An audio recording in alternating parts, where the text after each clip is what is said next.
dahil tanong kahirapan, kinakaya pa naghanap buhay. Sarili pa ng ano. Yung po mga badyaw sa Mindanao, mga nakapag-aral, Hindi ko lang maano yun dahil iba-iba kaming lugar. yung sa lugar niyo po. Sa lugar namin, doon kami nagsimula, may kakunti na pag-aral. Kakunti.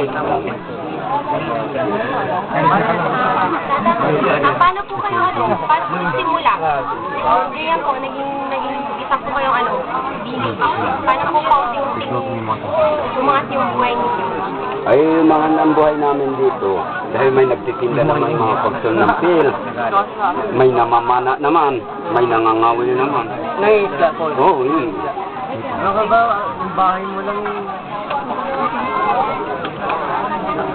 Doon sa family nyo, pwede rin kayo magtanong dun sa ibang mga questions. No? So, si Bapa Suaile ay siya yung pinaka-leader, kaya baka pwede yung itanong nyo yung may connection doon sa pangkalahatang kondisyon ng mga badyaw dito sa Malitam.